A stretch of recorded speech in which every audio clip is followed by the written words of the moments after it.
ہمارے YouTube channel general media international پہ آپ سب کو خوش آمدید۔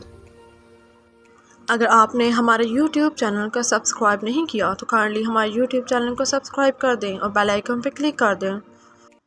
عالمی مقبول سرچ انجن گوگل نے اہم اعلان کر دیا ہے۔ اعلان کے مطابق بلوچستان کے نوجوانوں کو 1000 اسکالرشپس دیے جائیں گے۔ معاہدے کی یادداشت پر کوئٹہ میں دستخط کر دیے گئے ہیں۔ گوگل بلوچستان کے نوجوانوں کو $5 لاکھ مالیت کی 1000 اسکالرشپس فراہم کرے گی۔ معاہدے کے تحت Google project management, digital marketing, IT support, advance business intelligence, cyber security اور ڈیزائننگ کے شعبوں میں نوجوانوں کو تربیت فراہم کرے گا۔ چیف سیکرٹری بلوچستان نے کہا، اسکالرشپ حاصل کرنے والے نوجوانوں کو گھروں میں بیٹھ کر جدید ٹیکنالوجی کے ذریعے نوکریوں کے مواقع ملیں گے۔ چیف سیکرٹری نے گوگل کو کوئٹہ میں بھی اپنا دفتر کھولنے کی تجویز دی۔ وزیر اعظم شہباز شریف قومی سلامتی کمیٹی اجلاس کی صدارت کریں گے۔ اجلاس میں سول اور عسکری قیادت شرکت کرے گی۔ ذرائع کا کہنا ہے کہ حساس اداروں کے سربراہان اجلاس کو قومی سلامتی پر بریفنگ دیں گے۔ ہائر ایجوکیشن کمیشن کی جانب سے ملک بھر کی یونیورسٹیوں میں مسلمان طلباء و طالبات کے لیے قرآن کی تعلیم لازمی قرار دینے کے فیصلے پر طلباء نے مسرت کا اظہار کیا ہے۔ طلباء پاکستان نے اس فیصلے کو قوم کی امنگوں کے عین مطابق قرار دیا ہے۔ جمعیت کے ناظم اعلیٰ شکیل احمد نے اپنے ایک بیان میں کہا ہے کہ جامعات میں قرآن کی تعلیم لازمی کا فیصلہ خوش آئند ہے اور وہ اس کا خیر مقدم کرتے ہیں۔ اسلام کے نام پر حاصل کیے جانے والے ملک کے نظام تعلیم میں اسلامی نظریے کی ترویج طلباء کا دیرینہ مطالبہ تھا۔ واضح رہے، SEC کے فیصلے کے تحت جامعات کی سطح پر قرآن فہمی کی خصوصی کورسز متعارف کروائے جائیں گے، جس میں ہر مسلمان طالب علم کی شرکت لازمی ہوگی۔ یوٹیلیٹی اسٹورز انتظامیہ نے اپنے ملازمین کو خوشخبری سنا دی۔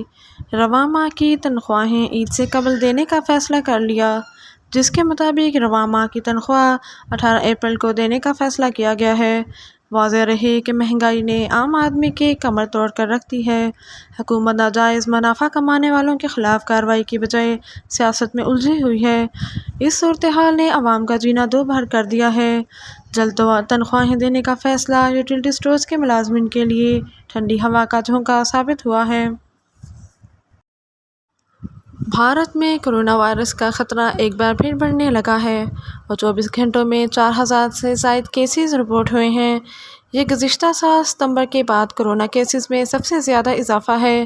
بھارتی محکمہ صحت کے مطابق کورونا مثبت کیسز کی یومیہ شرح 3.38 ریکارڈ کی گئی ہے، جبکہ کورونا سے اموات چھتیس گڑھ، نئی دہلی، گجرات، ہریانہ، کرناٹک اور راجستھان میں رپورٹ ہوئیں۔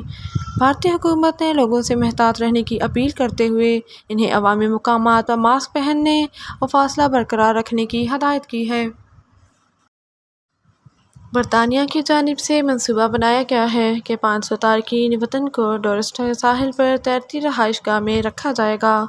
برطانوی ہوم آفس کے مطابق اسٹاک ہوم نامی 200 کمروں پر مشتمل رہائش گاہ ہوٹلوں کے مقابلے میں کافی سستی پڑے گی۔ ہوم آفس کا کہنا ہے کہ برطانیہ کو تارکین وطن کے رہائشی اخراجات کی مد میں £6 ملین یومیہ کے اخراجات کرنا پڑ رہے ہیں۔ امریکہ میں طوفانی بگولوں سے آنے والی تباہی میں 5 افراد ہلاک اور متعدد زخمی ہو گئے، جبکہ گھروں کی چھتیں بھی گر گئیں۔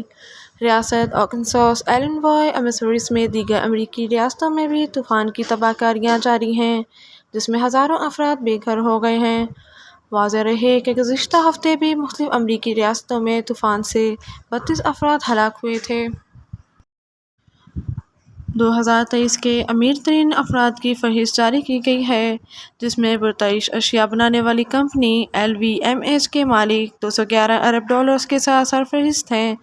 طویل عرصے کے بعد یہ پہلی بار ہے جب امریکہ سے باہر سے تعلق رکھنے والے کسی شخصیت کو فوربس کی سالانہ فہرست میں دنیا کا امیر ترین شخص قرار دیا گیا۔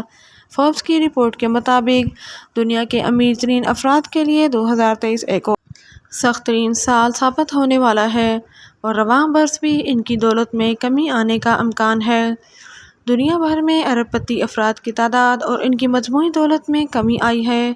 گزشتہ سال 254 افراد ارب پتی کی حیثیت سے محروم ہو گئے اور باقی بچ جانے والے 2640 ارب پتی افراد ایک سال میں $500 ارب سے محروم ہوئے۔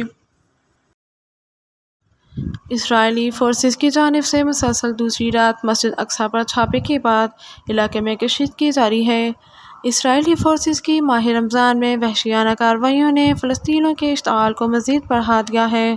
اسرائیلی فورسز نے بدھ کے روز احتجاج کرنے والے فلسطینیوں پر آنسو گیس فائر کیے اور ہینڈ گرینیڈ کا بھی استعمال کیا، جبکہ اس دوران 4 فلسطینیوں کو گرفتار کیا گیا۔